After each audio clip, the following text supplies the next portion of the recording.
오늘 여러분들과 함께 하나님 말씀을 함께 나누도록 하겠습니다. 오늘 여러분들과 함께 나눌 말씀은 제목에도 그대로 이렇게 나와 있지만은 열처녀 비유에 대해서 오늘 여러분들과 함께 이 비유가 우리 공동체에게 어떤 메시지를 던지고 있는지 함께 정리하는 시간을 가지겠습니다. 예수님께서 살았던 그 당시 팔레스타인에서는 남자 나이는 18세에서 24세, 여자 나이는 13세에서 14세 정도가 남자와 여자들이 결혼하는 정년기였어요. 유대인들은 결혼에 앞서서 정혼이라고 하는 절차를 먼저 밟았습니다. 여러분들이 요셉과 마리아를 보시면 쉽게 이 문화적인 내용을 파악할 수 있죠. 오늘날의 약혼과 비슷하지만 우리가 하는 약혼보다는 법적으로 훨씬 더 책임감 있고 좀 더 무게감 있는 예식이 정혼입니다. 정혼한 그 순간부터 두 사람의 혼인관계는 실제로 성립하고 이를 파기하기 위해서는 공식적인 법적인 절차를 밟아야지만 정혼도 파기되어질 수 있었습니다.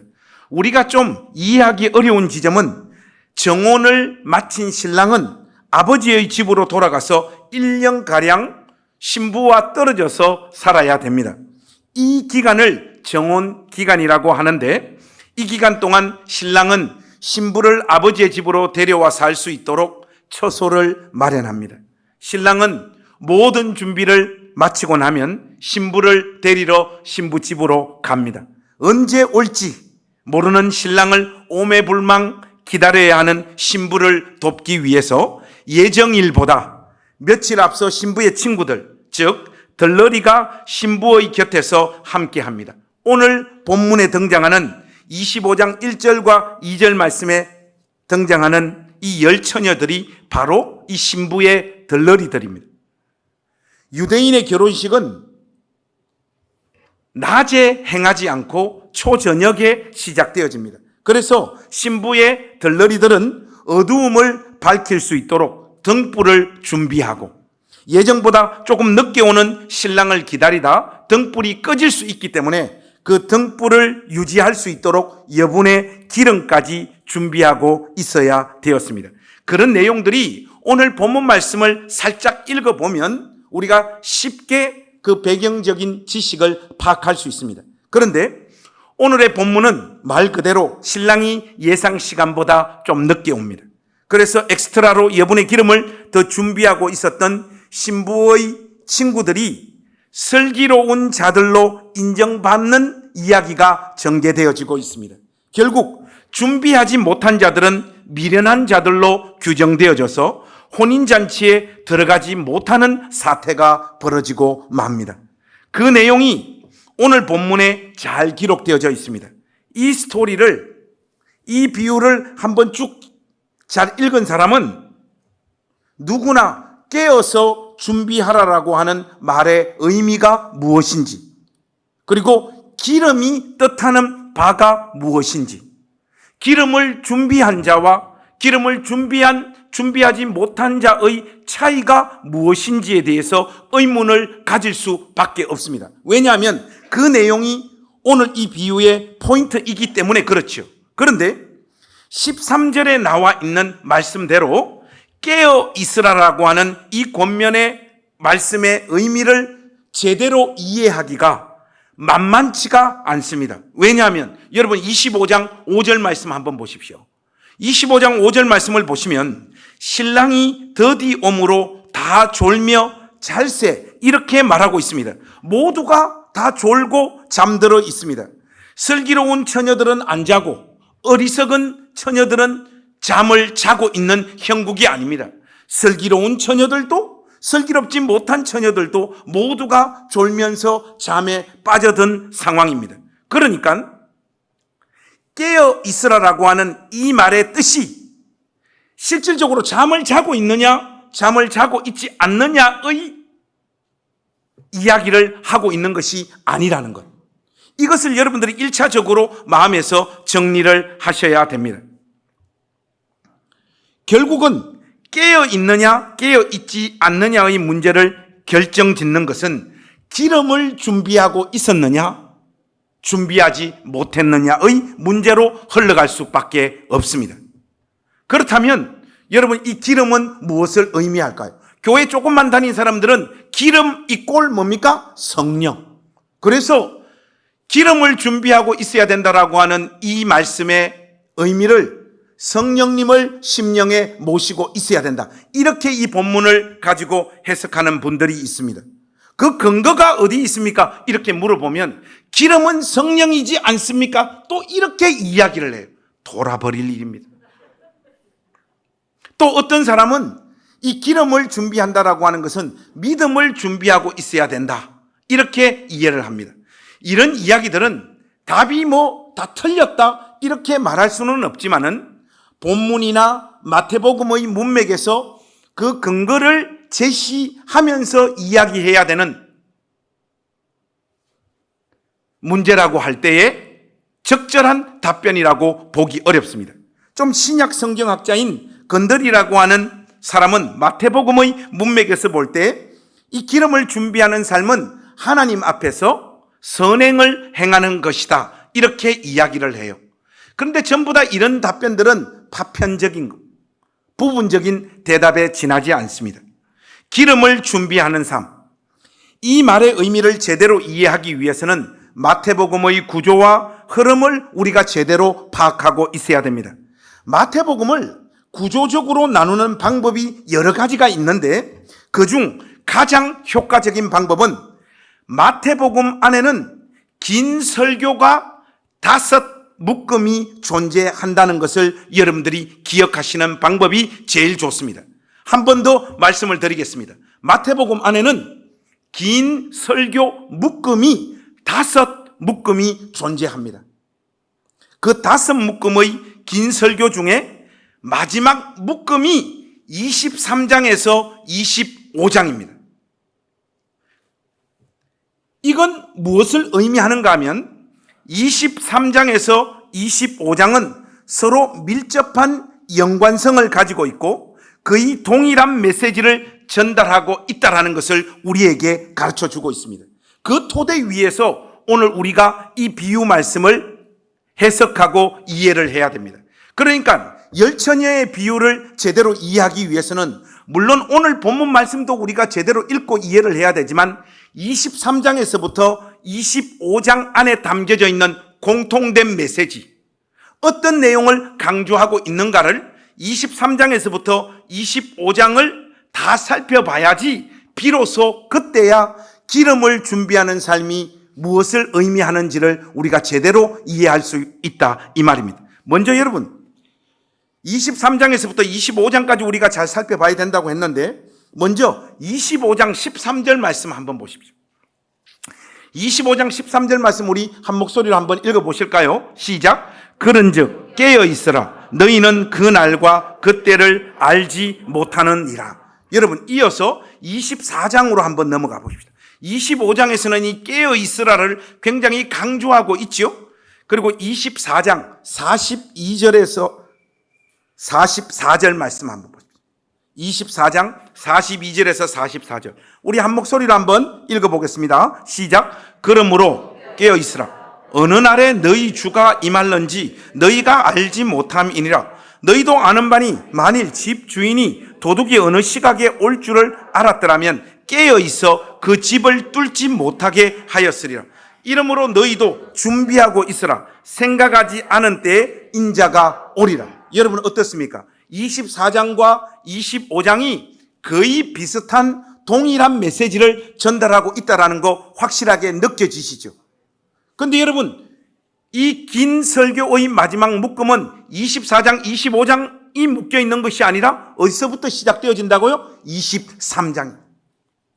23장이 24장과 25장의 서론의 성격을 지닙니다. 여러분들 글쓰기 잘하세요? 글쓰기? 여러분, 글쓰기를 잘하는 사람은 서론에서 내가 어떤 주장을 지금부터 펼치겠다라고 하는 결론을 딱 선언을 해놓고 자기가 주장하는 바에 대한 논증을 1, 2, 3 이렇게 글을 전개를 해요. 이게 한국 사람의 글쓰기와는 조금 달라요. 우리가 통상적으로 아는 바와 같이 한국말은 끝까지 들어야 된다 이러잖아요. 이게 글쓰기에서는 꽝입니다. 여러분들이 토플이나 아이엘츠 시험 같은 외국에 유학 갈 때 장문 라이팅 시험을 볼 때 한국 사람이 가진 사고의 구조대로 글쓰기를 하면 그 글이 아무리 문법적으로 탁월하고 내용이 좋아도 점수를 받지 못합니다. 제일 중요한 것은 서론 맨 위에서 결론을 딱 지어 놓는다는. 여러분, 이 마태복음 23장에서부터 25장도 똑같습니다. 핵심적이고 가장 중요한 내용은 어디에 다 몰려있다? 23장에 몰려있고 24장과 25장은 그 결론을 지어놓은 메시지 위에서 어떤 원리와 성도의 자세가 어떠해야 되는지를 설명하고 있는 거예요. 그러니까 오늘 이 열처녀의 비유를 제대로 이해하기 위해서는 그 키는 몇 장이 쥐고 있다? 23장이 쥐고 있습니다. 24장과 25장이 밀접한 연관이 있다는 것을 우리가 지금 확인을 했고, 굳이 그 차이점을 이야기하자면 하나는 동일한 메시지를 진술의 형식으로, 하나는 비유의 형식으로 전달하고 있다는 것, 이 차이밖에 없습니다. 그런데 깨어서 준비하라라고 하는 메시지가 구체적으로 무엇을 의미하는지 우리가 심도 있게 이해하기 위해서는 23장을 본격적으로 살펴봐야 되는데, 23장에서 우리 주님께서는 종말을 준비하는 신자의 자세를 이미 거의 다 어떻게 하나님 앞에서 사는 것이 제대로 준비하는 삶인지, 기름을 준비하는 삶인지를 우리에게 이미 다 말씀하고 있습니다. 저는 이것이 오늘의 비유를 이해하고 더 나아가 24장과 25장을 이해하는 일에 결정적인 역할을 하고 있다라고 확신을 합니다. 그래서 여러분, 23장을 여러분들이 자세히 한번 볼 필요가 있는데, 23장은요 바리새인과 서기관들의 종교적 위선에 대해서 무서운 책망을 쏟아놓고 있는 내용들로 가득 차 있습니다.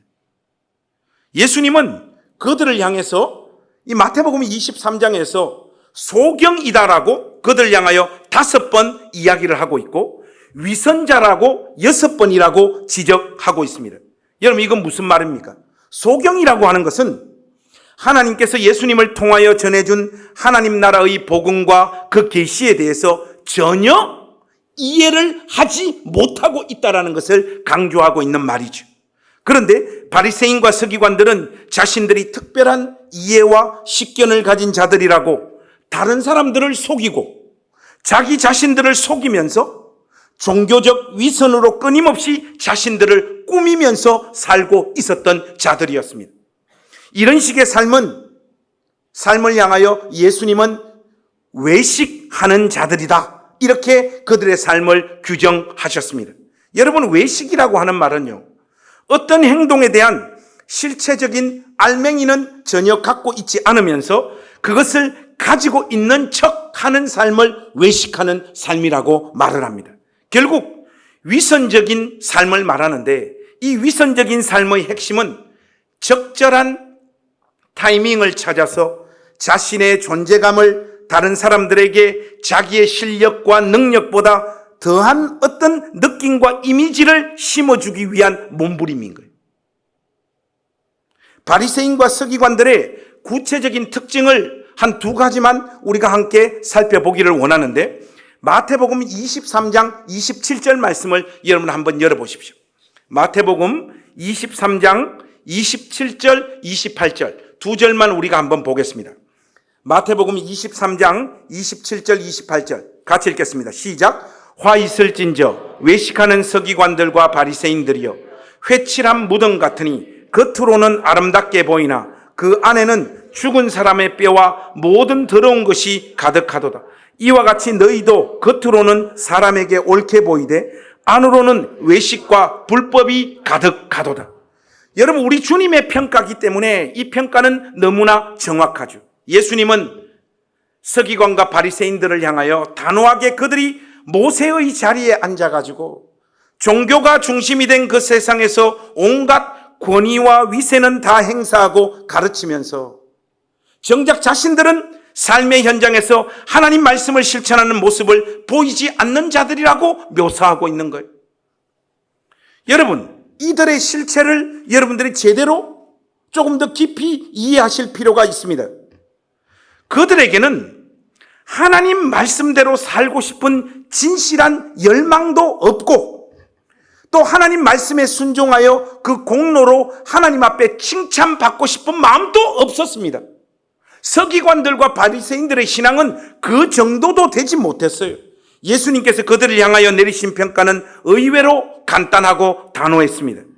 그들의 행위란 진심이 담겨져 있는, 그러나 방향이 잘못된 어떤 종교 행위가 아니었습니다. 그런 수준에도 가 있지 못했어요.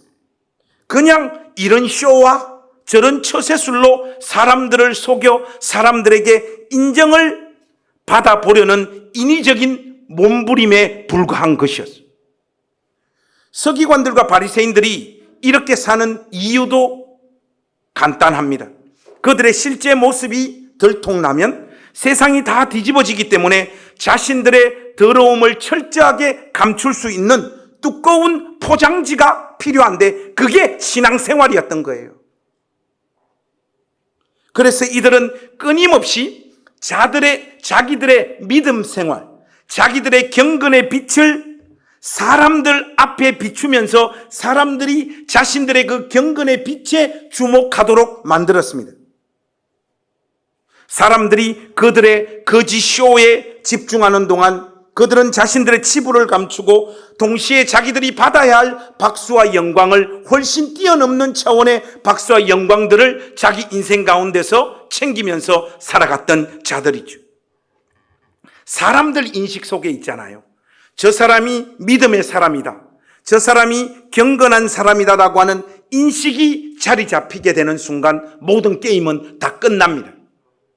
그 사람이 무엇을 하든 무슨 말을 하든 어떤 행동을 하든 그것은 믿음에서 나온 경건한 행동으로 사람들에게 인정을 받기 시작해버린단 말이에요. 교주들, 이단의 수장들, 잘못된 신학이나 잘못된 정치적인 이념을 하나님 말씀으로 가르치고 전하는 스피커들의 살아가는 모습들을 한번 보십시오. 그들이 죽기 전에는 그들이 무슨 짓을 해도 다 옹호받고 지지받고 면죄부를 받지 않습니까? 민중들이 그런 사람들에게 마음이 빼앗기기 시작하면 그때부터는 답이 없습니다, 여러분. 어떤 짓을 해도 다 패스해요. 그래서 그들은 더욱더 가열차게 위선과 꾸밈으로 자신의 인생을 화장합니다. 이러니 우리 주님께서 그들을 향하여 이 뱀들아, 이 독사의 새끼들아, 여러분 액센트 괜찮죠? 이 독사의 새끼들아, 여러분 이거 우리나라 욕으로 하면 어떻게 되겠습니까? 이거 우리나라 버전으로 트랜슬레이션 하면 어떻게 됩니까? 이 개새끼들아 이거죠, 여러분. 너희가 어떻게 지옥의 판결을 피하겠느냐?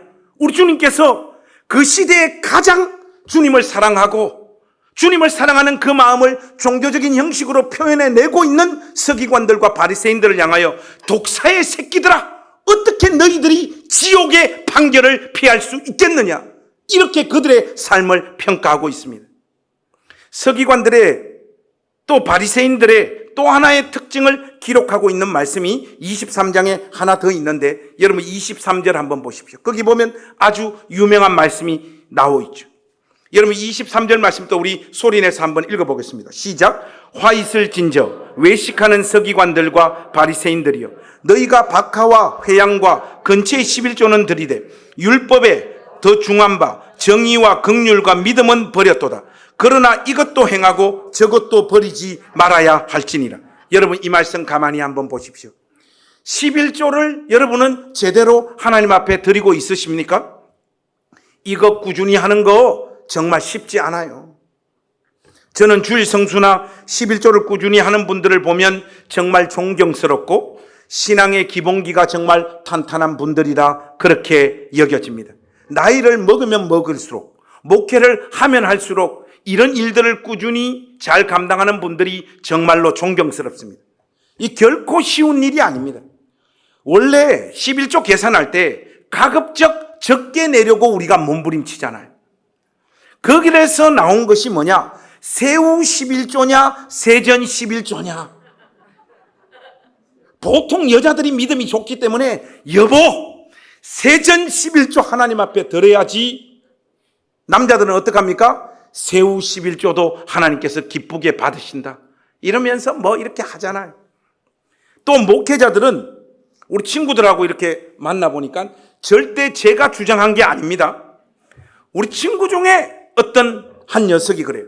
야, 목회자들은 사실 11조 안 해도 되는 거 아니냐? 그게 뭔 말이냐 하니까 성도들이 11조 한 헌금을 가지고 우리가 사례비를 받았는데 그걸 다시 11조 하면 이중 11조지 않느냐. 제가 생각할 때 우리 친구는 100% 지옥불로 떨어집니다.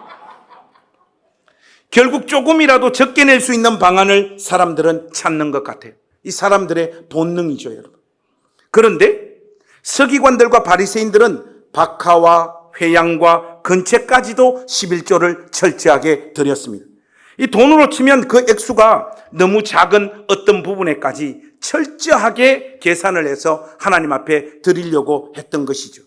이것이 그들의 진심이라면 그들은 박수 받기에 충분한 인생들입니다. 그러나 이들의 이런 액션은 율법의 본질이며 핵심인 다른 사람들과 더불어 잘 살아가며 지켜야 할 정의와 자비와 신의와 같은 핵심적인 덕목은 지키지 않으려는 꼼수였고 몸부림이었고 자신들의 그 불순종을 감추기 위한 일종의 트릭이었다는 것을 우리 주님께서는 지금 지적하고 있는 거예요. 눈에 확 들어오는 어떤 종교적인 행위, 어떤 일, 사람들의 관심이 집중되어져 있는 어떤 종교적인 행위에 철저히 순종하는 몸짓을 보이면서 하나님의 마음과 생각이 집중되어져 있는 가난하고 연약한 사람들을 돌보는 일, 사람들에게 긍휼과 자비를 베푸는 일, 사람들과 살면서 지켜야 되는 도리와 신의는 다 저버릴 수 있는 명분을 확보하고 있는 거죠. 저렇게 철저하게 11조를 드리는 우리의 서기관님들과 바리새인님들이 이런 것들은 알아서 제대로 하겠지 이런 인식을 심어주기 위해서 철저하게 11조를 하고 있는 거란 말입니다. 반드시 이런 자들의 입에서 터져 나오는 마지막 자기들 나름대로의 신앙 고백은 뭐냐? 마가복음 7장에 가면 이들의 전형적인 신앙 고백이 거기에 등장해 있어요. 여러분 한번 넘어가 보십시다. 마가복음 7장 11절 말씀 한번 펴보십시오. 마가복음 7장 11절 말씀입니다. 마가복음 7장 11절 말씀 우리 한 목소리로 한번 다 같이 읽겠습니다. 시작. 너희는 이르되 사람이 아버지에게나 어머니에게나 말하기를 내가 드려 유익하게 할 것이 고르반 곧 하나님께 드림이 되었다고 하기만 하면 그만이다 하고. 여러분 입만 열면 하나님, 예수님, 성령님, 십자가, 은혜, 교회 하는 사람들이 있어요.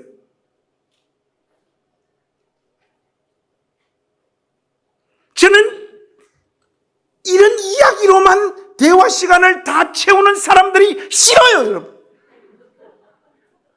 이들의 중요한 특징 중 하나가 하나님을 사랑하는 자신들의 마음을 표현하는 방법을 철저하게 종교적인 영역에 집중시킵니다.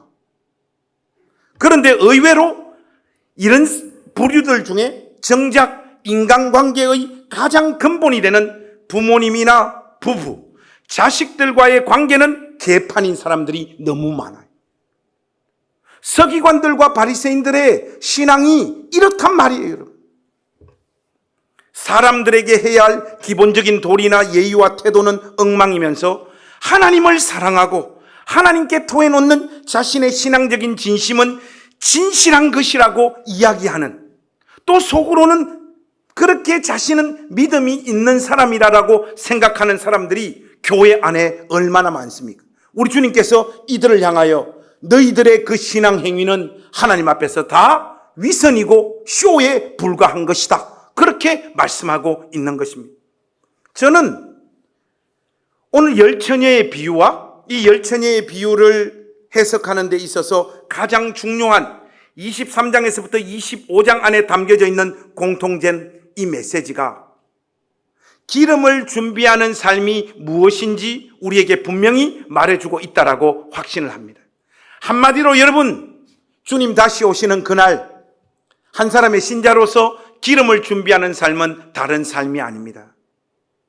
위선자로 살지 않기로 하나님 앞에서 작정하는 것, 그것이 기름을 준비하는 삶입니다. 낮은담 교회 가족 여러분, 깨어 주님의 오심을 준비하는 삶, 기름을 준비하는 삶은 다른 삶이 아니에요. 종교적인 위선과 쇼를 멈추고 하나님께서 자신에게 허락한 삶의 조건과 삶의 자원 가운데서 여러분의 일상을 살면서 여러분들이 감당할 수 있는 일을 진실함 한 사람의 신자로 사십시오. 그것이 기름을 준비하는 삶입니다. 제발 여러분들에게 여러분의 담임 목사로 간절하게 부탁드립니다. 여러분 자신이 아닌 다른 사람이 되려고 하지 마십시오. 여러분 자신을 속이지 마시고 교회에 와서 여러분의 신앙행위로 여러분 자신을 감추거나 꾸미거나 더 나은 사람으로 여러분 자신을 제발 좀 연출하지 마십시오. 자신들의 믿음의 수준과 인격의 수준보다 더 나은 사람인 것처럼 여기서 꾸미지 말란 말이에요. 배우들이 특정한 연기를 소화하고 난 후에 그 배역에서 빠져나오기가 너무나 힘들다라고 이야기하는 것을 들었습니다. 쇼도 하다 보면 그 쇼의 주인공이 정말 자기 자신인 줄 알아요. 하나님은 우리에게 우리 자신이 아닌 다른 위선적인 사람이 되는 자리로 결단코 우리를 부르지 않으셨습니다. 그리스인 조르바로 유명한 니코스 카잔차키스의 이 말을 여러분 한번 들어보십시오. 까마귀가 비둘기처럼 거들먹거려 보겠다는 생각을 하게 되자 그날로 까마귀는 제 보법을 몽땅 까먹어 버렸다. 교회 안에 자기의 보법을 까먹어버린 사람들이 너무 많습니다. 종교적인 위선과 쇼를 계속하다 보면 여러분 자신만이 하나님 앞에서 감당할 수 있는 귀하고 복된 역할들을 행하지 못하는 불행한 주인공이 될 수밖에 없습니다. 자신의 신앙의 수준, 달란트, 기질, 삶의 경험, 신앙적 칼날을 소중하게 여기는 낮은담 교회 가족들이 되시기를 바랍니다. 그것을 하나님을 사랑하는 마음과 하나님 형상대로 지음받은 사람을 섬기는 일에 사용하십시오. 그것으로 족하고 주님 다시 오시는 날 그렇게 담백하게 살아낸 자들 향하여 우리 주님께서 칭찬하고 너야말로 기름을 준비한 나의 신부다, 그렇게 인정해 주실 줄로 믿습니다. 우리 교회가 8월 달에 이렇게 세워지고 지금 이제 3달 정도 되었죠. 우리 사역자들도 다 모르는 사람들이었습니다. 제가 잘 알고 저하고 익숙한 사람들을 제가 일부러 선택하지 않았습니다. 우리 이건민 전사님 같은 경우에는 카톡으로 연락이 왔더랬습니다. 줌으로 한번 보고 싶습니다. 그러길래 이 뭐하는 새끼지? 그래도 보고 싶다고 하길래 줌을 또 보내주세요 해서 들어갔습니다. 가니까 본인만 앉아 있는 것이 아니라 사모님과 아기들하고 전사님이 딱 앉아 계시더라고요. 목사님 개척하는데 따라가고 싶습니다 그러더라고요. 이거는 뭔가 지금 일반적이지 않잖아요. 뭔가 좀 이상한 사람이잖아요. 이 사람은. 그게 좋았어요. 오라고 해서 미국에서 날아온 거예요. 그래서 이건민 전사님과 함께 하게 되었고, 또 우리 노대식 전사님은 좀 더 웃겨요. 제가 이 8월 달에 이제 개척 준비를 하면서 4월인가 언젠가 어떤 한 분이 전화가 왔어요. 자기는 노래를 아주 잘하고 예수전도단에서도 찬양 인도를 했고 시립합창단 단원이고 한데 목사님 그 교회 찬양 인도자로 봉사하고 섬기고 싶다는 거예요. 너무 감사하지. 어서 오십시오. 같이 사회가 하자고 했어요. 하고 한 달 정도 지났나? 이분한테서 전화를 와서 저보고 그런 게, 목사님 저 친구 중에 노대식이라고 있는데 정말로 사역을 잘하고 사람도 좋고 친구지만 제가 존경하는 그런 친구인데 혹시 목사님 개척하는 교회 같이 사역자로 같이 시작할 수 없을까요? 그러더라고. 그때 솔직히 저는 노대식에게 관심이 없었습니다. 이 찬양하는 분이 중요하니까 이분을 잡아야 되기 때문에 그러지요 해서 노대식이 오게 된 거예요. 근데 노대식은 오고 이 새끼는 안 와요. 그리고 우리 교회 지금 노대식이 찬양을 인도하잖아요. 속았습니다. 일종의 속았어요. 그래서 우리 노대식 전사님은 그렇게 쩌리의 한 명으로 사역에 이렇게 합류하게 됐어요. 그리고 최일관 목사님은 저하고 제가 이 부부는 결혼식 주례를 했었고 다른 교회에서 이렇게 사역을 하고 있었는데 최 목사 나하고 울산에 개척하자 해서 제가 직접 이렇게 데리고 왔어요. 그래서 저희들이 함께 모여서 마음도 맞추고 사역하는 방법도 맞추고 열심히 3달 동안 이렇게 사역을 했죠. 하루는 전화가 와요. 최일관 목사님한테 전화가 와요. 여보세요 하니까 전화를 받자마자 목사님 막 울어요. 일관은 왜 우냐? 하니까 청년부 신방을 했는데 애들의 영혼이 너무 불쌍하다. 그들의 처지와 형편 보니까 마음이 사역자로 너무 찢어진다고. 와, 그때 제가 우리 최 목사님한테 도전을 받았어요. 진짜 목사네. 진짜 감동. 야, 정말 잘 내려왔다. 진짜 우리 최 목사 참 착하다. 참. 요즘에도 이런 사역자가 다 있네. 이런 생각을 했어요. 그리고 한 달인가 또 더 지났어요. 최 목사님한테 또 전화가 오는 거예요. 인간은 나한테 왜 이렇게 전화를 자주 하지? 해서 전화를 받았는데 이번에는 또 우는 거예요. 목사님 하고 또 우는 거예요. 야, 일관은 왜 또 우냐 이러니까 저는 목사님한테 아무런 도움이 안 돼요 이러는 거예요. 너 왜 그렇게 생각하냐? 하니까 노대식 전사님은 너무 다재다능하고 다른 것도 다 잘하고 이건민 목사님은 설교도 잘하고 정말 사람이 똑똑하고 목사님에 대한 충성심도 있고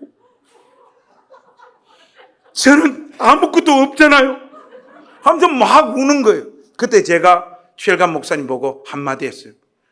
야, 이 병신아, 셋 중에 네가 제일 나아. 노대식하고 이건민은 애들 영혼이 불쌍해가 우는 거 내가 못 봤어. 너는 애들 붙잡고 걔들이 처해 있는 경제적인 형편, 삶의 조건 때문에 애들 위해서 울면서 기도하는 그 심장이 있잖아. 이거 내가 긴 말은 안 하고 노대식하고 이건민은 잘라도 너는 안 자른다. 너는 너대로 사역해. 그러면 돼. 그러니까 금방 울음을 그치더라고요.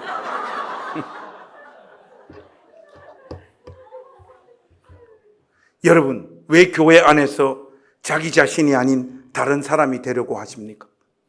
왜 여러분에게 없는 거 가지고 전통적으로 일반적으로 교회에서 칭찬하고 사람들이 박수 쳐주는 어떤 것들 여러분들 하려고 그러세요? 그렇지 않습니다. 우리 주님께서 여러분 각자들을 그런 자리로 부르지 않았습니다. 믿음이 부족하면 믿음이 부족한 사람의 언어와 행동을 교회 안에서 과감하게 하십시오. 괜찮습니다. 무례하고 거친 행동을 담대하게 하라고 하는 말이 아닙니다. 여러분의 실상과 존재 자체보다 더 나은 사람이 되려고 제발 교회 안에서 몸부림 좀 그만 치십시오. 그 상과 태도가 여러분 자신을 줄이고 주님의 몸된 교회를 병들게 만듭니다. 의심을 표현하십시오. 자기의 생각을 겸손하게 얼마든지 용기 내어 이야기하십시오. 자기 마음에 느껴지는 교회의 분위기를 목사님에게 담대하게 이야기하십시오. 그리고 자기의 부족함, 정말로 잘하지 못하는 것은 못한다라고 말씀하십시오. 그리고 다른 사람들의 목소리를 진실된 마음으로 들으려고 애를 쓰십시오. 그것으로 족합니다. 여러분, 우리가 다 예수 믿는다는 것은 이 세상 사람들과 다른 경험을 하는 자리로 우리가 부름받고 있다라고 하는 것이 아닙니다. 인간들이 가지는 보편적인 경험을 진실되게 감당하는 자리로 우리는 부름받고 있는 자들인 줄로 믿습니다. 예수 믿고 나면 뭔가 다른 일들이 내 삶 가운데 찾아오겠지, 이런 기대를 가집니다. 그런데 그렇지가 않습니다. 예수 믿는 신자들도 똑같이 아프고 병들고 돈 문제로 전전긍긍하고 인간관계로 울고 아파하고, 특별히 결혼하신 분들은 누구나 느끼는 거겠지만 내가 이 사람 없이는 절대로 안 된다라고 하는 마음으로 그 사람을 선택하고 결혼을 했지만 살아보니까 어떻습니까? 이 사람만 아니면 나는 누구와도 살 수 있다, 이렇게 바뀌어버리는 것이 우리의 결혼 생활이지 않습니까? 여기 지금 웃는 분들은 죄다 그런 분들이에요. 뭔 또 아멘이야?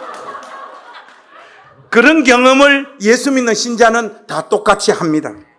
이런 현실 앞에서 여러분, 제발 아픈 것은 아프다고 말하고, 내 결혼 생활이 목사님 내 때문인지 아내 때문인지 몰라도 힘들다고 말을 하십시오. 이런 걸 말할 수 있는 사람이 건강한 사람들인데, 이상하게 교회 분위기가 그런 삶을 경험하게 되면 신앙에 뭔가 문제가 있는 사람 취급을 해버린단 말이죠. 또 그동안 교회에서 여러분들이 여러분 수준과 여러분 신앙보다는 너무 멋있는 말을, 또 너무 멋있는 모습들을 교회에서 너무 많이 여러분들이 보여줘 버렸어.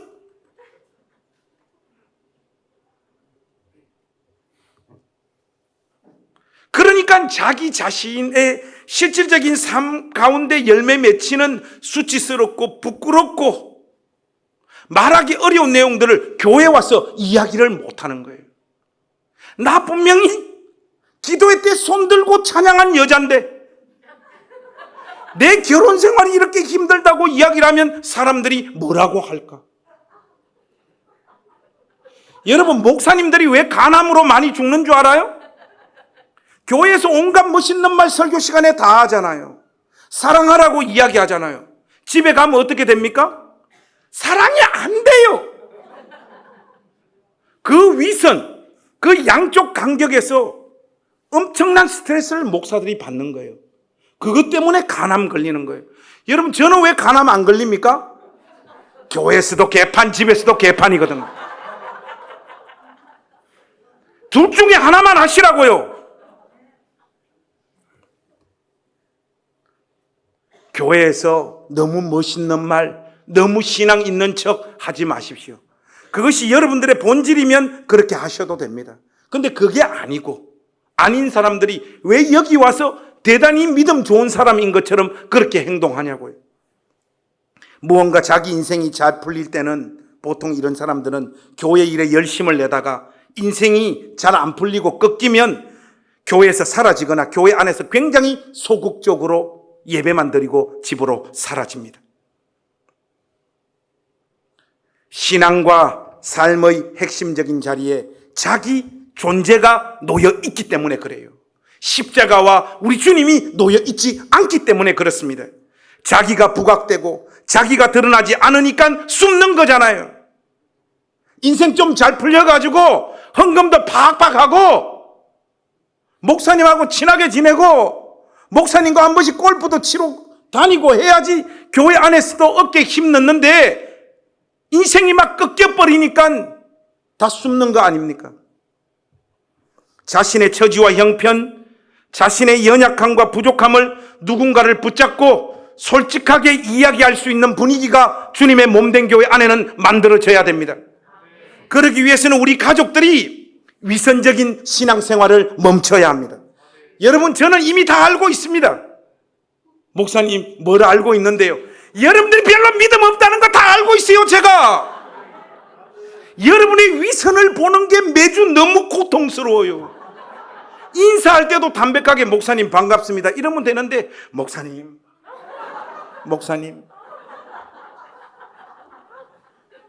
꼴 보기가 싫어요. 여러분이 믿음이 별로 없고 인격적으로 그렇게 훌륭한 사람들이 아니라는 것 제가 이미 다 알고 있습니다.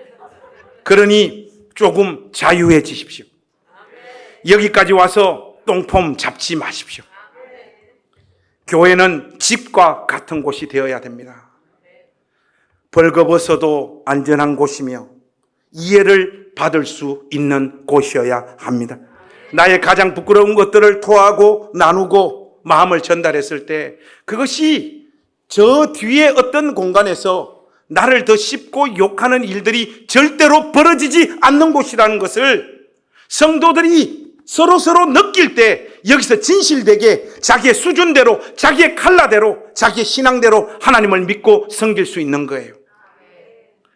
여러분은 집에서 어떻게 지내십니까?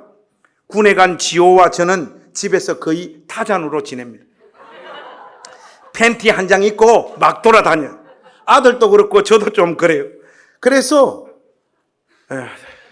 우리 딸 지은이와 우리 집 사람에게 잔소리를 되게 많이 들었는데, 지호하고 제가 이렇게 타잔으로 막 돌아다니면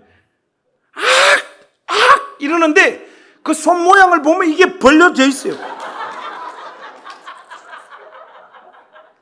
여러분, 교회도 똑같은 곳이 되어야 됩니다.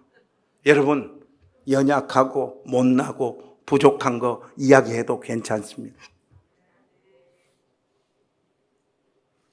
오늘 기관 모임할 때 거기서 또 똥폼 잡으실 거죠.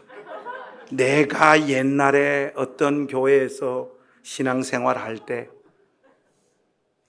누가 옛날에 이거 나올 때 그 옆에 있는 어떤 분들이 탁 한 방 쳐주시길 바랍니다.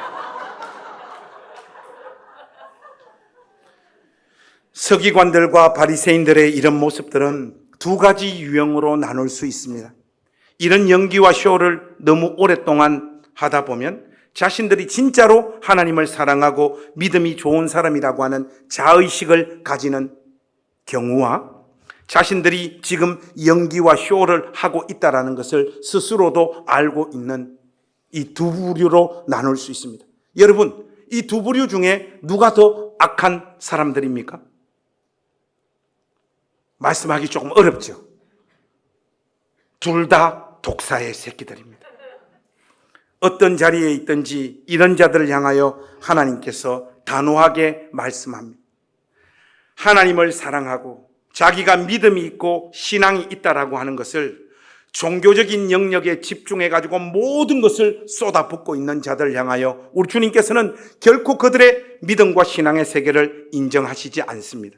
오늘 여러분들과 함께 결론으로 이사야서 1장으로 가서 이 말씀 읽고 오늘 이 메시지 마무리 짓기를 원합니다. 이사야서 1장 11절에서 17절 말씀.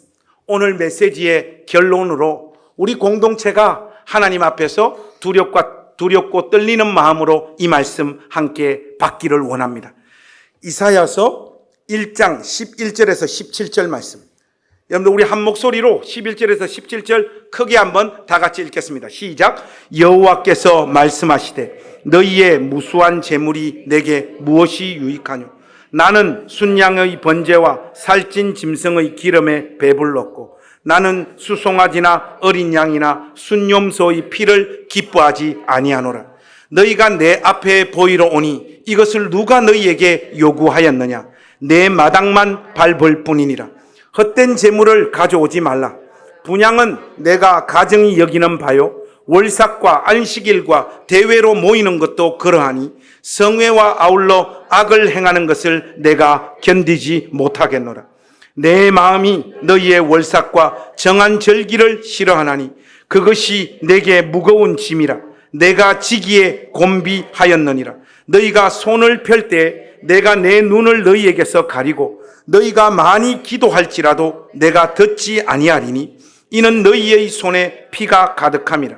너희는 스스로 씻으며 스스로 깨끗게 하여 내 목전에서 너희 악한 행실을 버리며 행악을 거치고 선행을 배우며 정의를 구하며 학대받는 자를 도와주며 고아를 위하여 신원하며 과부를 위하여 변호하라 하셨느니라. 여러분, 바로 이런 삶이 하나님 사랑하는 마음이 종교적인 영역에만 집중되어져 있지 않고 자기가 살아가는 그 삶의 현장에서 자기 자신보다 훨씬 더 고통스럽고 서럽고 어렵고 막막한 삶의 자리에 몰려있는 이웃들을 자기가 감당할 수 있는 것들로 섬기고 사랑하고 돕는 이 열매가 바로 기름을 준비하는 삶이라는 것을 우리 낮은당 교회 가족들은 잊지 마시고 담백하게 사십시오.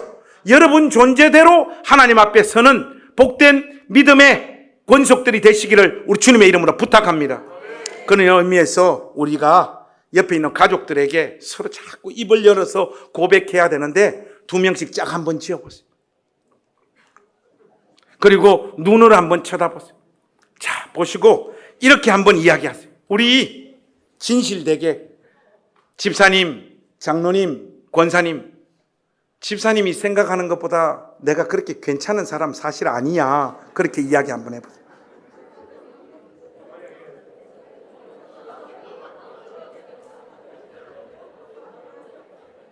했습니까? 크게 하세요. 했습니까? 그 다음 이제 마지막 부탁을 해야죠. 그러니까 뭘 그러니까니야. 내가 아직 말해야지. 아직 아까부터 자꾸 예배 시간에 일어나라고 안 했는데도 일어나는 그런 분이 계시더만 오늘 흐름이 좀 안 좋아요. 자, 이렇게 한 번만. 그러니까 나를 있는 그대로 좀 용납하고 받아주세요. 그렇게 합니다.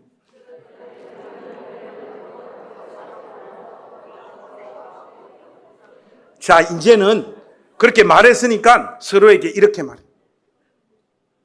여기는 집이니까 걱정하지 마. 그렇게 한 번이야.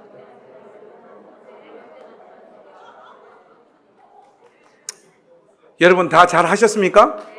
저도 여러분 하나님 앞에서 목사로 살아야 되지만 한 사람의 인간으로 살아야 되는 사람인 줄로 믿습니다.